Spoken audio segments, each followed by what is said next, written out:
ਨਿਰਭਉ ਨਿਰਵੈਰ ਅਕਾਲ ਮੂਰਤ ਅਜੂਨੀ ਸੈਭੰ ਗੁਰ ਪ੍ਰਸਾਦ ਜਪ ਆਦਿ ਸਚ ਜੁਗਾਦ ਸਚ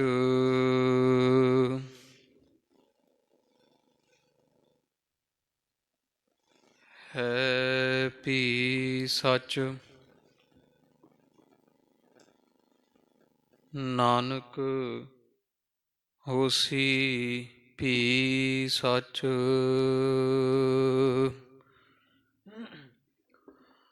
ਸ਼੍ਰੀ ਨਾਨਕ ਪਦ ਪੰਕਜ ਬੰਦਨ ਪਦ ਪੰਕਜ ਬੰਦਨ ਸਿਮਰੋ ਅੰਗਦ ਦੋਖ ਨਿਕੰਦਨ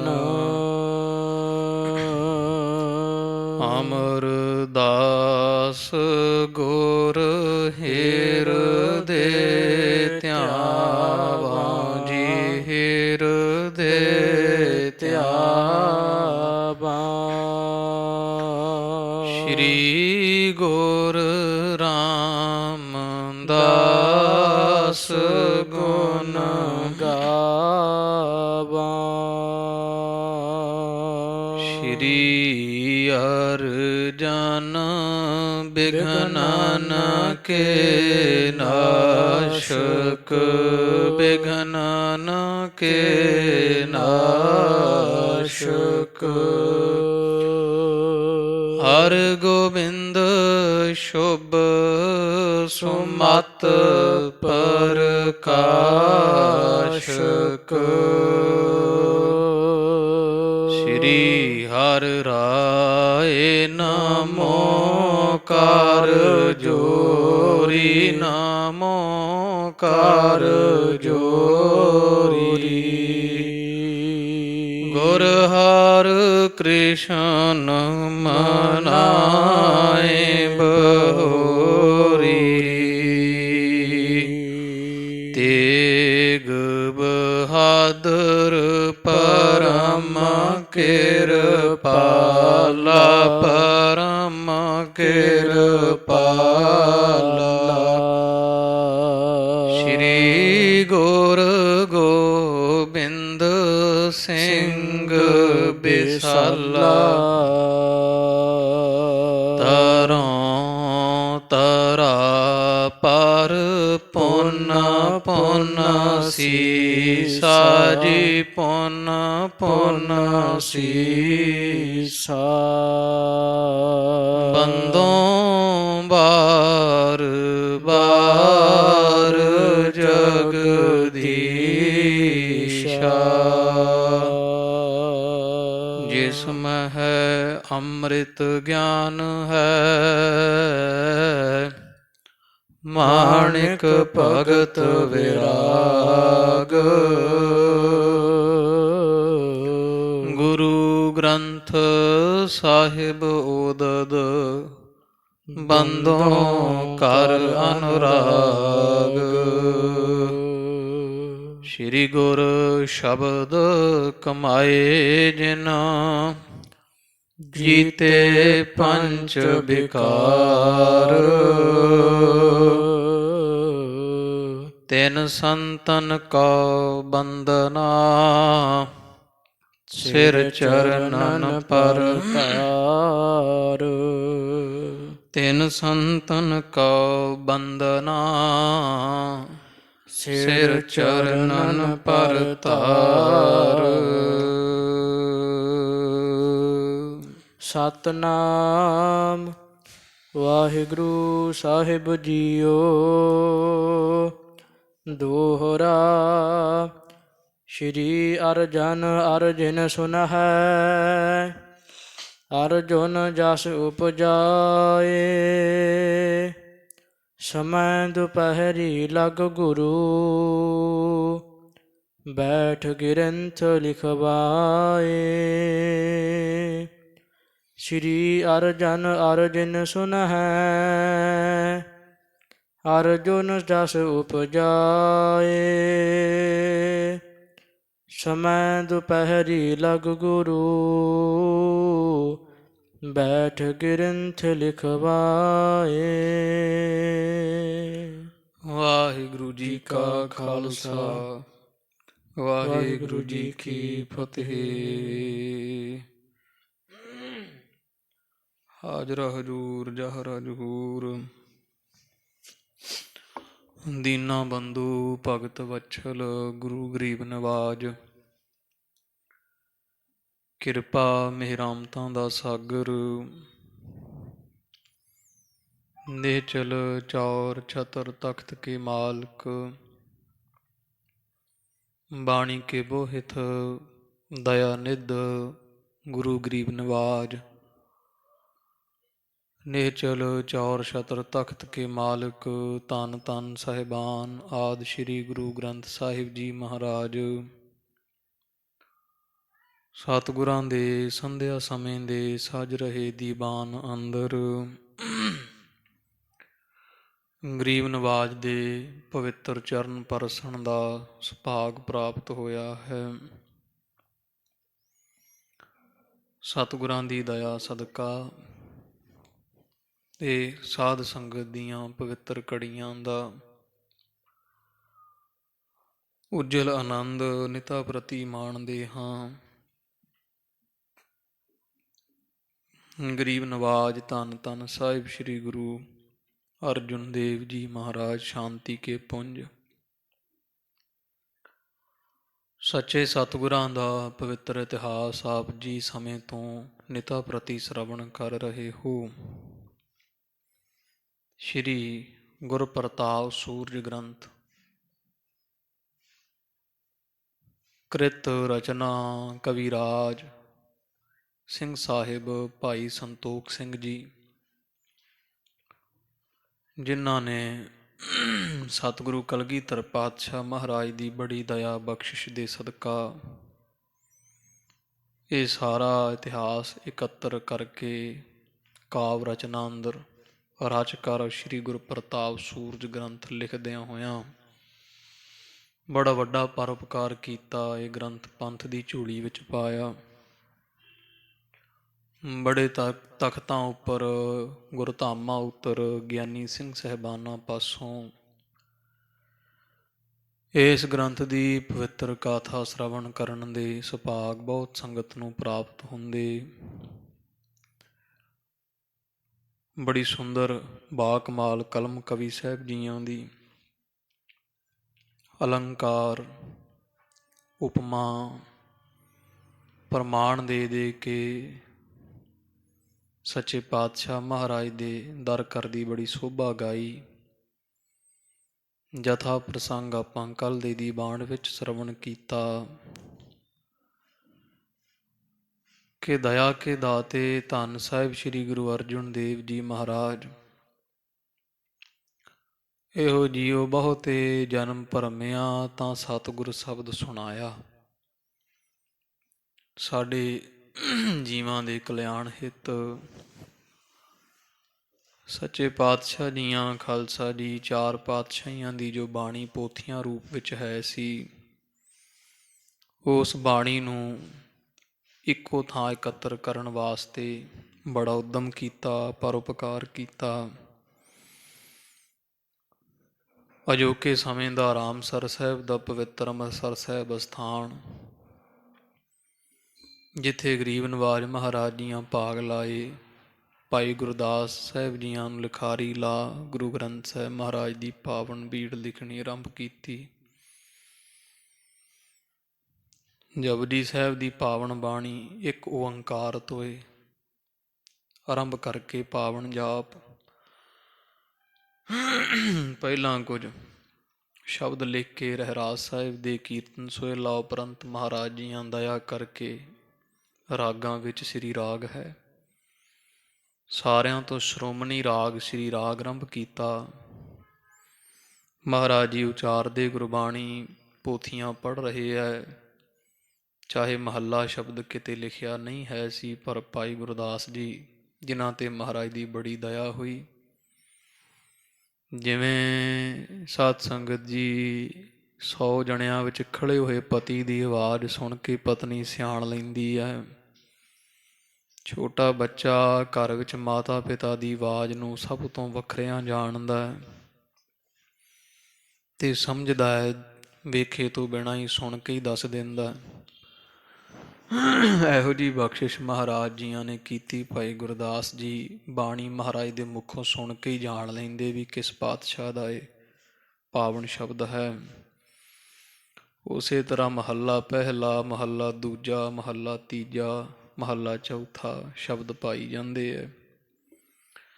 ਅਜੇ ਸ੍ਰੀ ਰਾਗ ਸੰਪੰਨ ਨਹੀਂ ਸਾ ਹੋਇਆ ਅਤੇ ਭਗਤਾਂ ਨੇ ਸੱਚੇ ਪਾਤਸ਼ਾਹ ਜੀਆਂ ਦੇ ਆਣ ਦਰਸ਼ਨ ਕੀਤੇ।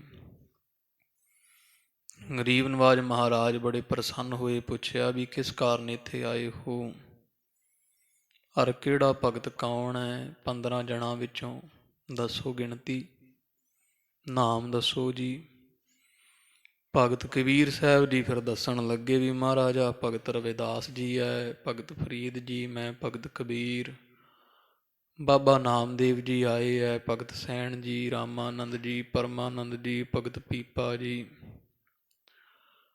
ਭਗਤ ਤਰਲੋਚਨ ਜੀ, ਭਗਤ ਬੇਣੀ ਜੀ, ਭਗਤ ਧੰਨਾ ਜੀ, ਇਸ ਤਰ੍ਹਾਂ ਸਾਰੇ ਭਗਤ, ਮੂਸਣ, ਸਾਮਣ, ਜਮਾਲ, ਪਤੰਗ, ਮਹਾਰਾਜ ਹੋਰ ਮਹਾਂਪੁਰਖ ਵੀ ਚਾਰੇ ਆਏ ਹੋਏ, 19 ਜਣੇ ਮਹਾਰਾਜ ਦੇ ਦਰਸ਼ਨਾਂ ਨੂੰ ਆਏ ਸਨ। ਸੱਚੇ ਪਾਤਸ਼ਾਹ ਜੀ ਯਥਾ ਸਤਿਕਾਰ ਕੀਤਾ, ਯੋਗ ਜਗ੍ਹਾ ਦੇ ਕੇ ਬਿਠਾਇਆ, ਪੁੱਛਿਆ ਆਉਣ ਦਾ ਕਾਰਨ ਕੀ ਹੈ। ਕਹਿਣ ਲੱਗੇ ਮਹਾਰਾਜ ਵੀ ਸਾਡੀ ਵੀ ਬਾਣੀ ਆਪ ਜੀ ਗੁਰੂ ਗ੍ਰੰਥ ਸਾਹਿਬ ਮਹਾਰਾਜ ਅੰਦਰ ਲਿਖ ਕੇ ਅਮਰ ਕਰੋ, ਤਾਂ ਕਿ ਸਾਡੀ ਬਾਣੀ ਵਿਚਾਰ ਚੁਫੇਰੇ ਪਸਰ ਸਕੇ। ਹੱਸ ਕੇ ਗਰੀਬ ਨਵਾਜ ਕਹਿਣ ਲੱਗੇ ਭਾਈ ਹੁਣ ਤਤਕਾਲ ਜਿਹੜੀ ਬਾਣੀ ਉਚਾਰੋਗੇ ਉਹ ਅਸੀਂ ਗੁਰੂ ਗ੍ਰੰਥ ਸਾਹਿਬ ਮਹਾਰਾਜ ਪਾਵਨ ਗ੍ਰੰਥ ਵਿੱਚ ਦਰਜ ਕਰਾਂਗੇ। ਇਸ ਕਰਕੇ ਪ੍ਰਥਮ ਜੋ ਤੁਮਨੇ ਕਛੂ ਬਣਾਇਓ,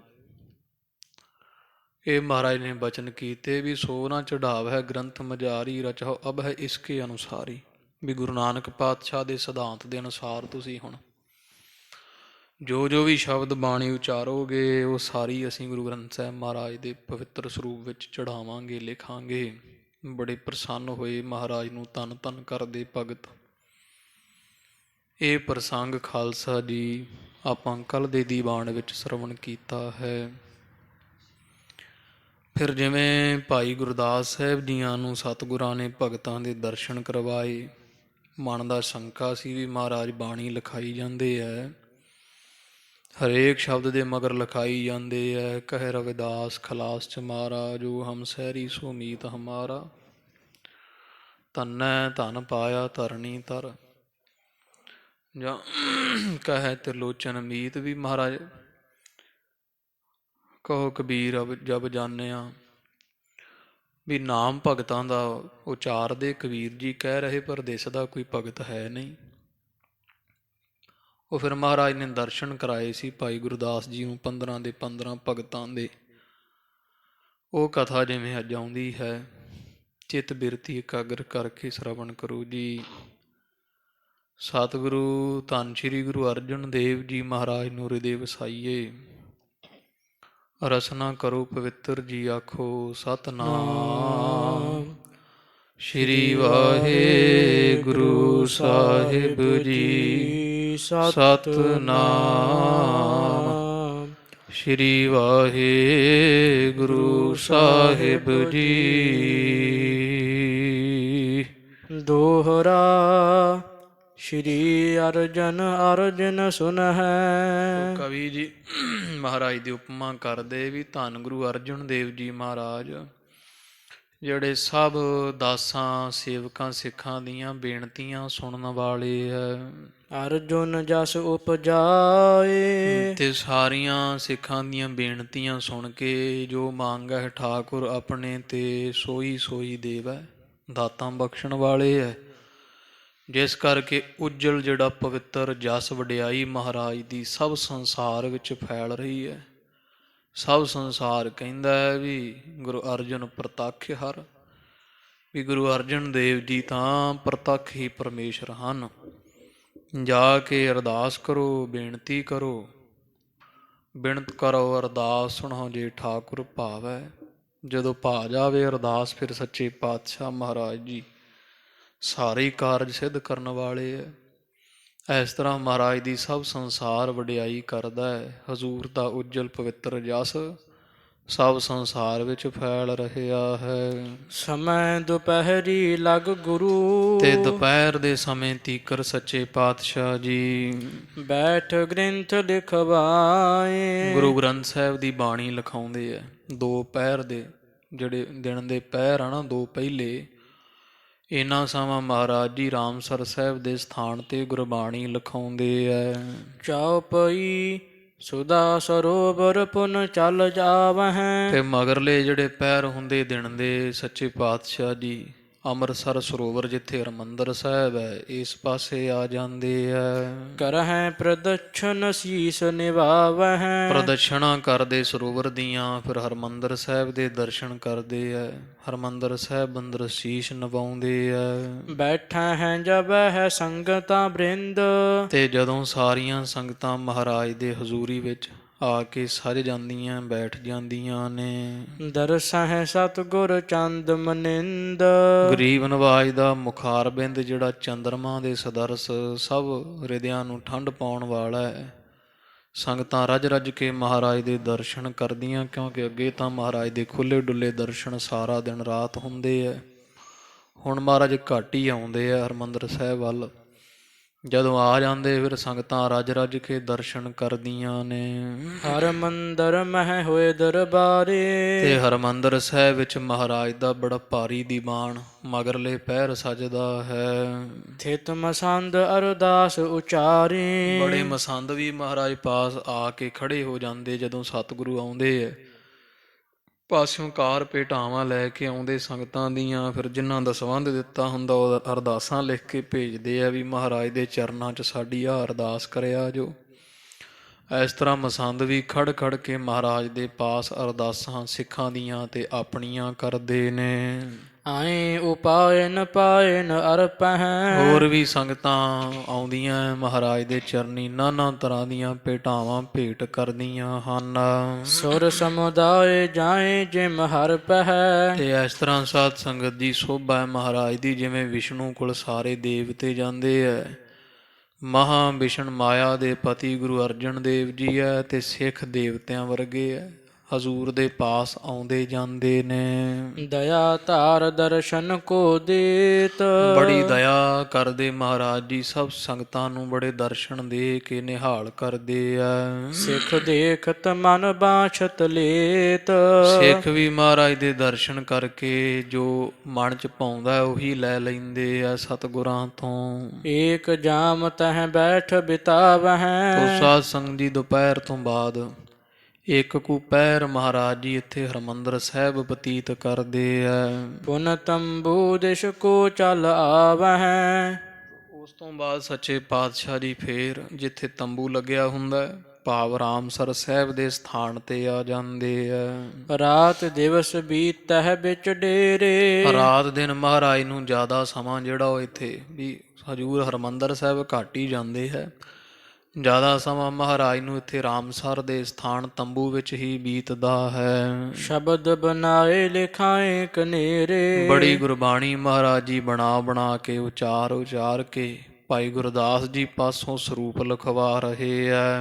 ਭਗਤ ਵਿਰਾਗ ਗਿਆਨ ਗੁਣ ਸਾਨੀ। ਉਹ ਗੁਰਬਾਣੀ ਸਤਿਗੁਰਾਂ ਦੀ ਜਿਹਦੇ ਵਿੱਚ ਭਗਤੀ ਹੈ, ਵਿਰਾਗ ਤਰਤਮ ਤੀਬਰ ਵੈਰਾਗ ਦਾ ਜ਼ਿਕਰ ਹੈ। ਤੇ ਸ਼੍ਰੇਸ਼ਟ ਪਰਮੇਸ਼ਰ ਦੇ ਨਾਮ ਦੇ ਗਿਆਨ ਦੇ ਵਿੱਚ ਮਿਲੀ ਹੋਈ ਗੁਰਬਾਣੀ ਹੈ। ਨਾਨਾ ਵਿਧਨ ਬਨਾਵਹਿ ਵੀ ਬਾਨੀ। ਨਾਨਾ ਤਰ੍ਹਾਂ ਦੇ ਸ਼ਬਦ, ਵੀ ਕੋਈ ਤਾਂ ਵਰਾਗਮਈ ਸ਼ਬਦ ਹੈ, ਕੋਈ ਜਿਹੜਾ ਵੈ ਭਗਤੀ ਵਿੱਚ ਦਾ ਸਾਨੀ ਹੈ, ਕੋਈ ਗਿਆਨ ਵਾਲਾ ਸ਼ਬਦ ਹੈ, ਵੀ ਮਨ ਤੂੰ ਜੋਤ ਸਰੂਪ ਹੈ, ਆਪਣਾ ਮੂਲ ਪਛਾਣ। ਇਸ ਤਰ੍ਹਾਂ ਨਾਨਾ ਤਰ੍ਹਾਂ ਦੇ ਸ਼ਬਦ ਹਰੇਕ ਪੱਖ ਤੋਂ ਸੱਚੇ ਪਾਤਸ਼ਾਹ ਮਹਾਰਾਜ ਜੀ ਬਣਾਉਂਦੇ ਹੈ, ਉਚਾਰਦੇ ਹੈ। ਇਸ ਪ੍ਰਕਾਰ ਨਿਤ ਪ੍ਰਤ ਵਿਵਹਾਰੇ। ਇਸ ਤਰ੍ਹਾਂ ਨਿਤਾ ਪ੍ਰਤੀ ਕਾਰ ਵਿਹਾਰ ਮਹਾਰਾਜ ਦਾ, ਇਹ ਜੀਵਨ ਦਾ ਪ੍ਰਸੰਗ ਗੁਰਬਾਣੀ ਲਿਖਾਉਣ ਦਾ ਚੱਲ ਰਿਹਾ।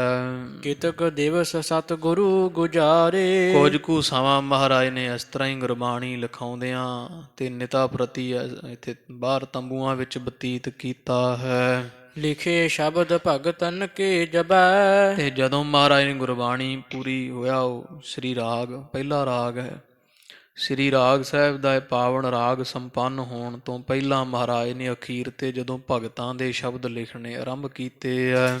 ਕਹਿ ਗੁਰਦਾਸ ਬਿਸਮ ਉਰ ਤਬੈ। ਤੇ ਹੈਰਾਨ ਜਿਹਾ ਹੋ ਕੇ ਭਾਈ ਗੁਰਦਾਸ ਜੀ ਮਹਾਰਾਜ ਨੂੰ ਬੇਨਤੀ ਕਰਨ ਲੱਗੇ। ਪੰਚੋਂ ਪਾਤਸ਼ਾਹ ਕੀ ਗਿਰਾ।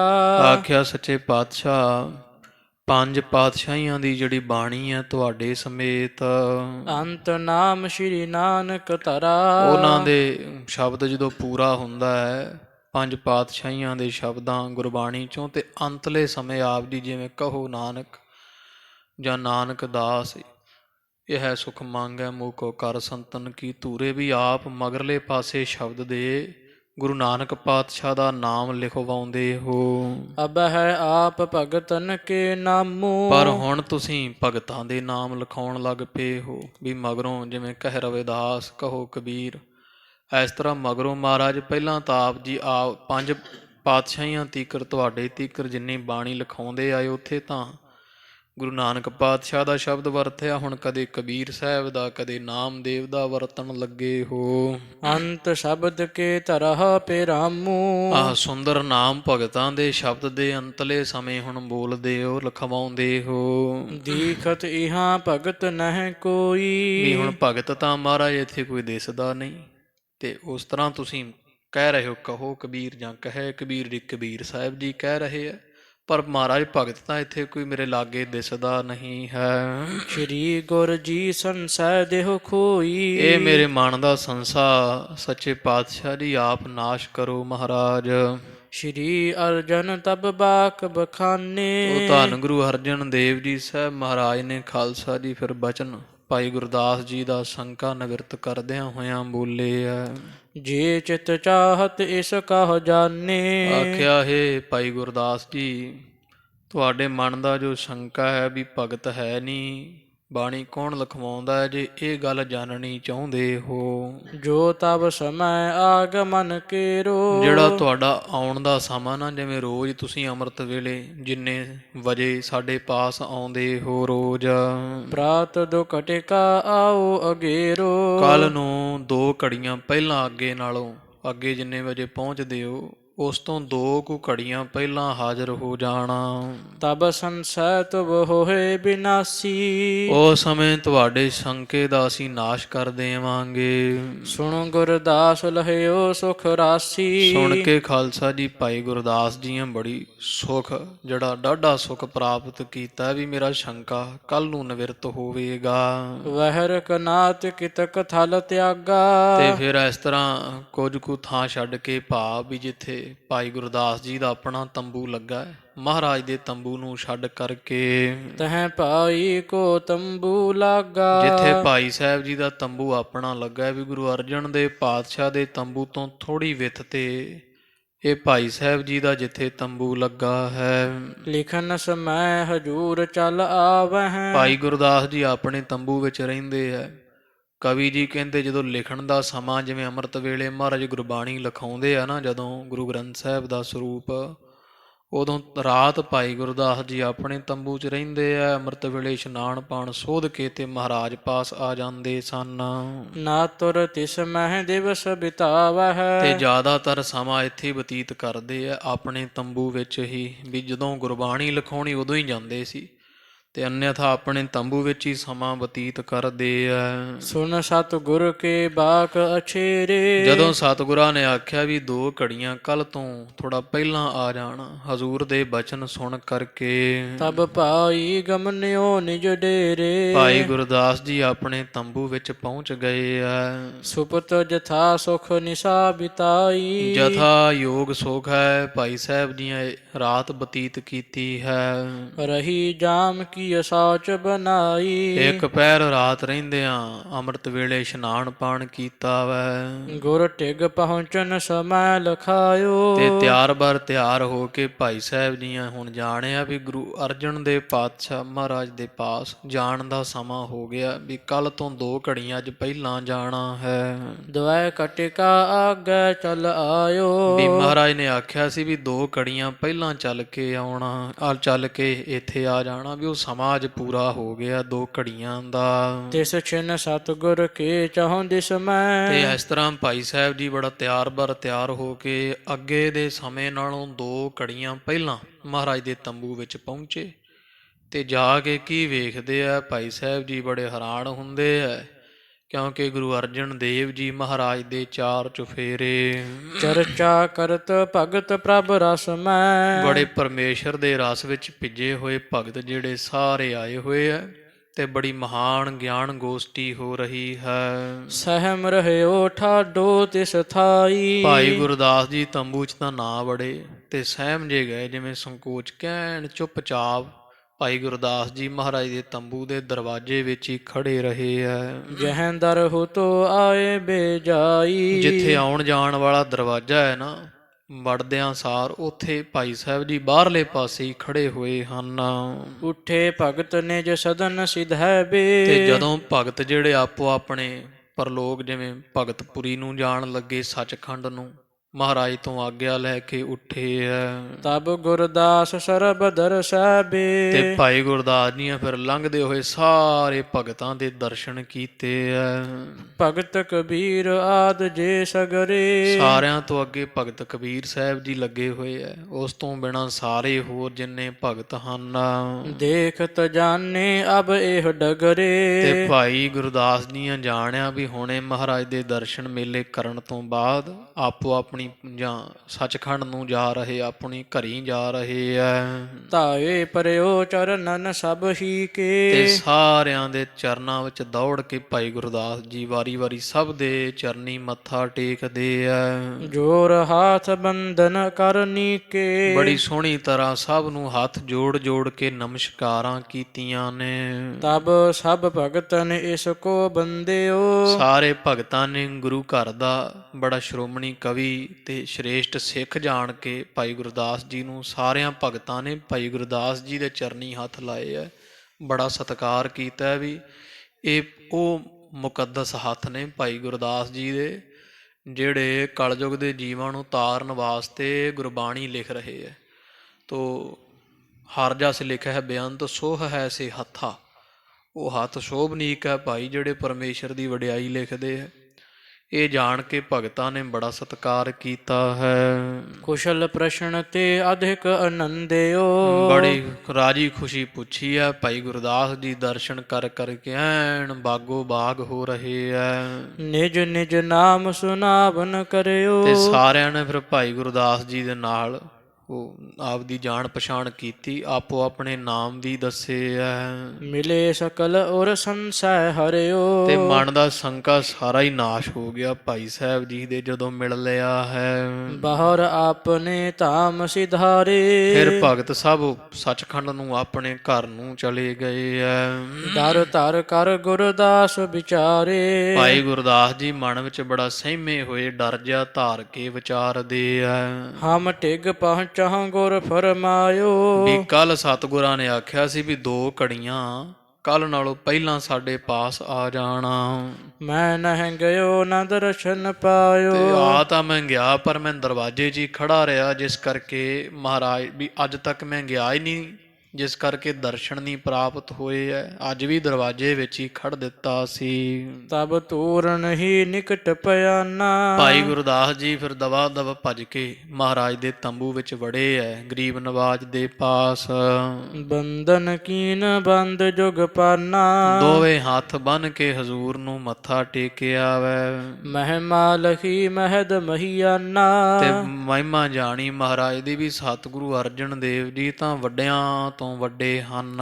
ਖਰ ਹੋਏ ਗੁਰ ਸੁਜਸ ਬਖਾਨਾ। ਤੇ ਮਹਾਰਾਜ ਦੇ ਸਨਮੁਖ ਖੜੇ ਹੋ ਕੇ ਭਾਈ ਗੁਰਦਾਸ ਜੀ ਹਜ਼ੂਰ ਦੀ ਬੜੀ ਮਹਿਮਾ ਕਰ ਰਹੇ ਐ। ਨਿਰੰਕਾਰ ਕੇ ਤੁਮ ਆਕਾਰਾ।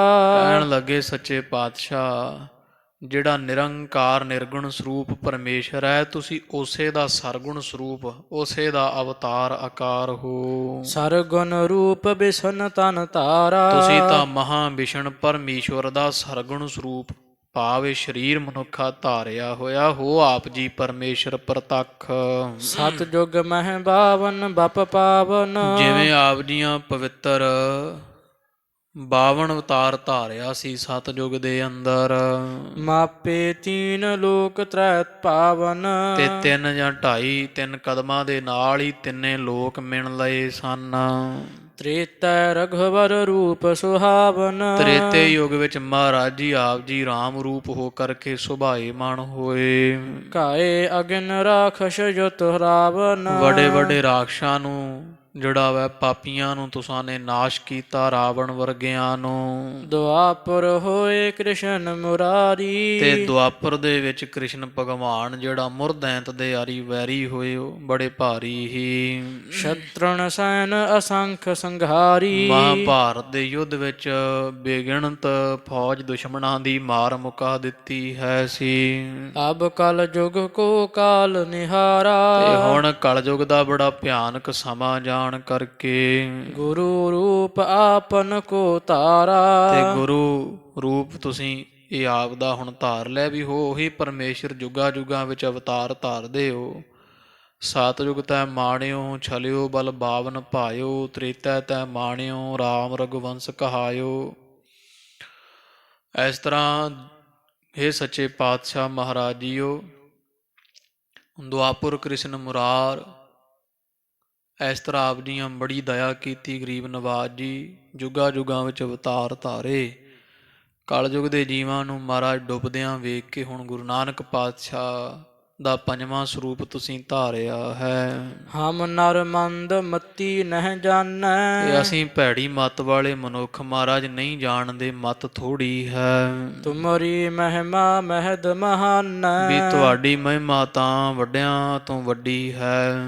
ਬਖਸ਼ਾ ਭੂਲ ਦਇਆ ਸਿੰਧ ਮੇਰੀ। ਜਿਸ ਕਰਕੇ ਮਹਾਰਾਜ ਮੈਂ ਸ਼ੰਕਾ ਕੀਤਾ, ਹੇ ਦਇਆ ਦੇ ਸਮੁੰਦਰ ਸਤਿਗੁਰੂ ਕਿਰਪਾ ਕਰਕੇ ਮੇਰੀ ਕੀਤੀ ਗਲਤੀ ਭੁੱਲ ਨੂੰ ਬਖਸ਼ ਦੇਵੋ ਜੀ। ਦਾਸ ਜਾਨ ਰਖ ਲਾਜ ਬਡੇਰੀ। ਮਹਾਰਾਜ ਦਾਸ ਜਾਣ ਕੇ ਆਪਦੇ ਘਰ ਦਾ ਮੇਰੀ ਲਾਜ ਰੱਖ ਲੋ ਗੁਰੂ ਗਰੀਬ ਨਵਾਜ।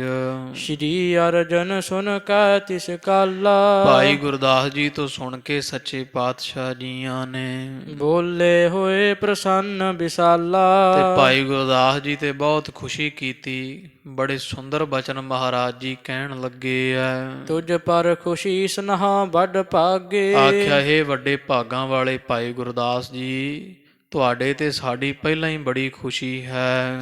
ਮਨ ਬਾਛਤ ਲੀਜੈ ਅਬ ਮੰਗੇ। ਇਸ ਕਰਕੇ ਜੋ ਮਨ ਵਿੱਚ ਇੱਛਾ ਹੈ ਅੱਜ ਅਸੀਂ ਤਰੁੱਠੇ ਹਾਂ।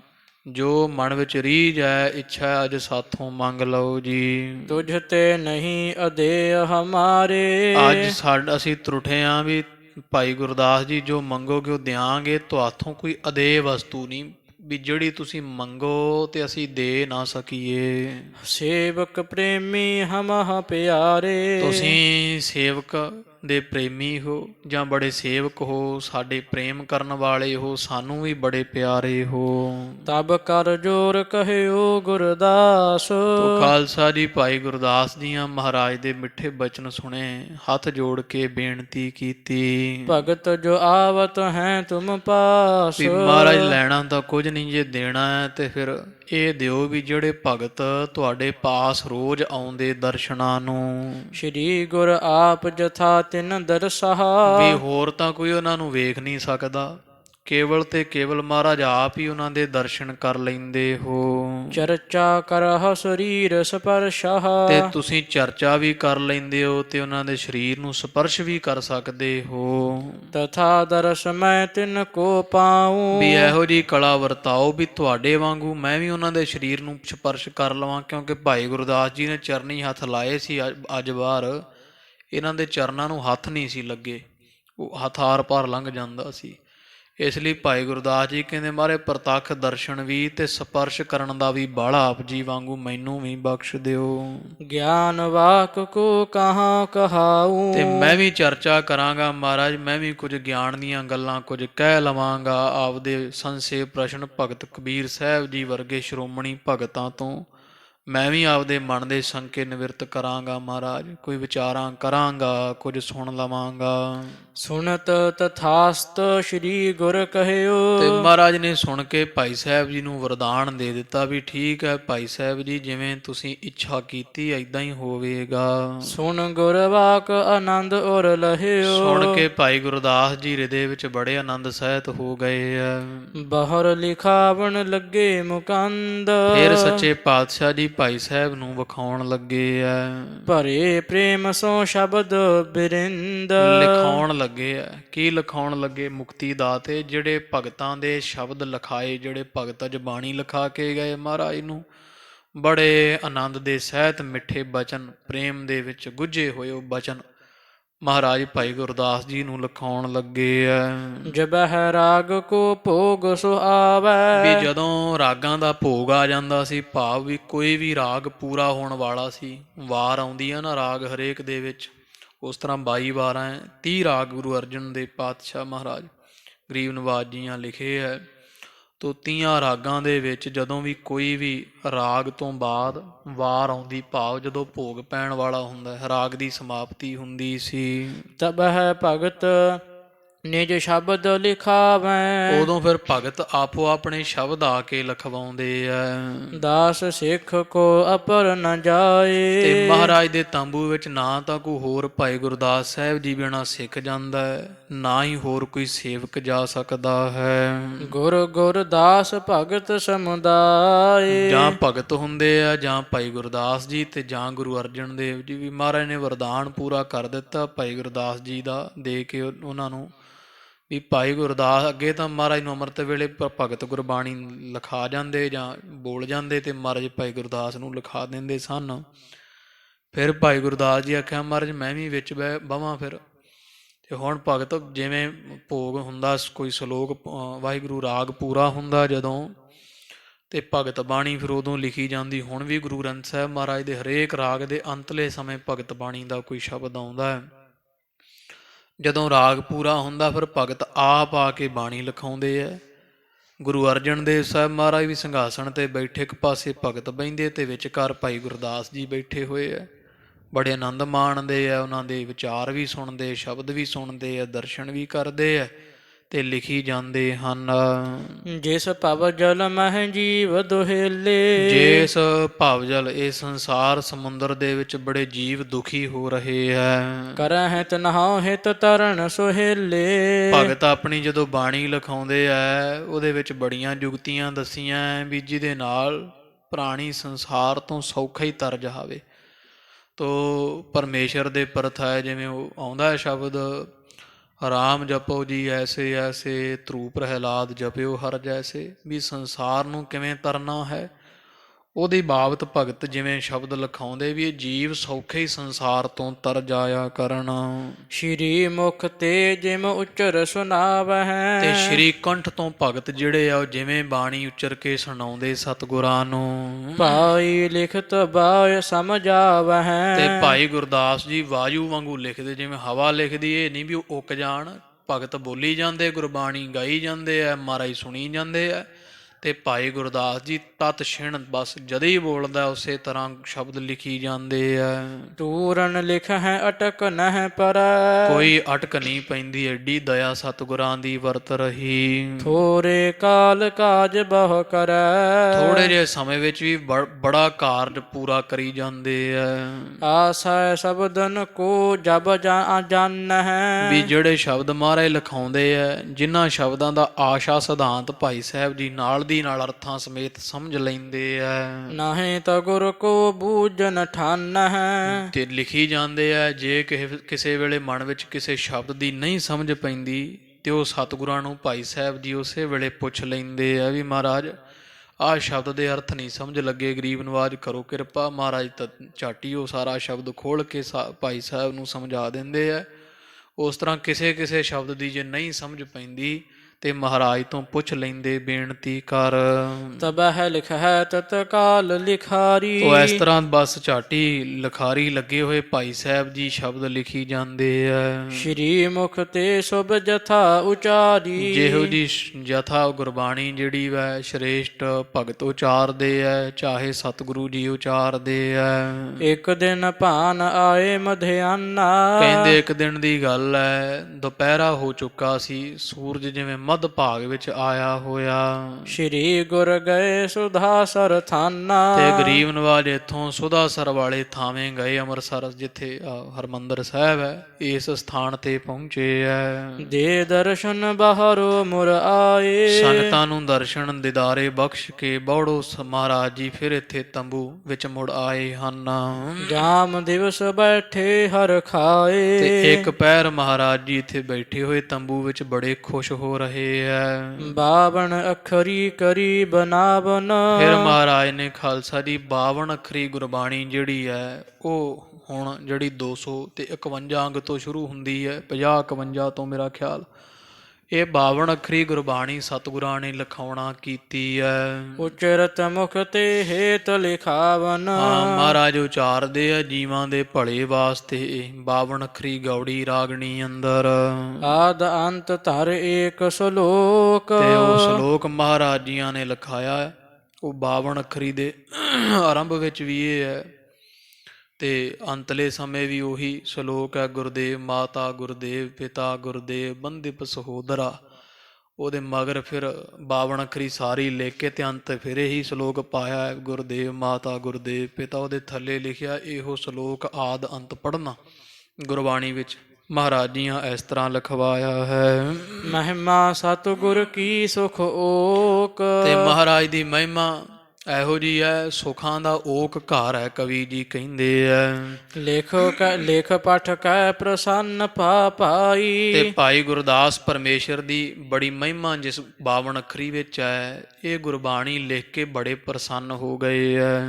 ਕਹਿਣ ਲੱਗਿਓ ਬਾਹਰ ਚਿਰ ਬਣਾਈ। ਆਖਿਆ ਮਹਾਰਾਜ ਜੀ ਤਾਂ ਬਹੁਤ ਸੁੰਦਰ ਆਪ ਜੀਆਂ ਗੁਰਬਾਣੀ 52 ਅੱਖਰੀ ਲਿਖੀ ਬਣਵਾਈ ਹੈ। ਸੁੰਦਰ ਪਾਠ ਅਰਥ ਜਹ ਰੱਖ ਹੈ। ਜਿਹਦਾ ਸੁੰਦਰ ਪਾਠ ਹੈ, ਜਿਸ ਵਿੱਚ ਯਥਾਰਥ ਰੱਖੇ ਹੋਏ ਹੈ। ਸੁਣ ਸ਼੍ਰੀ ਅਰਜਨ ਪੁਨ ਬਚ ਪਾਖਾ। ਸੁਣ ਕੇ ਸੱਚੇ ਪਾਤਸ਼ਾਹ ਜੀ ਫਿਰ ਭਾਈ ਸਾਹਿਬ ਨੂੰ ਕਹਿਣ ਲੱਗੇ, ਸ਼੍ਰੀ ਪਰਮੇਸ਼ਰ ਕੀਰਤ ਠਾਨੀ। ਹਾਂਜੀ ਭਾਈ ਗੁਰਦਾਸ ਜੀ, ਇਹ 52 ਅੱਖਰੀ ਵਿੱਚ ਉਸ ਪਰਮੇਸ਼ਵਰ ਦੀ ਬੜੀ ਕੀਰਤੀ ਅਸਾਂ ਕੀਤੀ ਹੈ। ਰੁਚਿਰ ਬਿਭੂਖਣ ਤਿਸ ਗੁਰਬਾਨੀ। ਇਹ ਗੁਰਬਾਣੀ ਸੋਹਣੇ ਗਹਿਣੇ ਦੇ ਵਰਗੀ ਜਾਣਨਾ ਕਰੋ।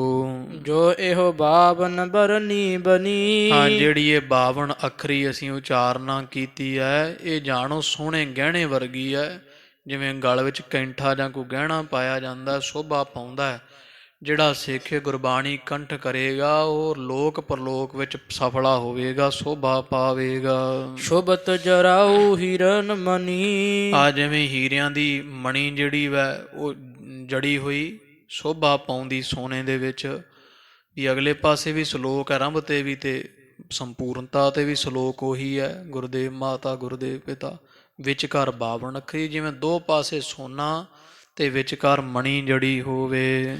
ਜੇਬ ਜਵਾਹਰ ਜਰਿਓ ਜਰਾਊ। ਜਿਵੇਂ ਕੋਈ ਜਿਹੜੇ ਜਵਾਹਰਾਂ ਦੀ ਜੜਾਓ ਜੜੀ ਹੋਈ ਜੇਬ ਕਈ ਸੋਭਾ ਪਾਉਂਦੀ ਹੈ।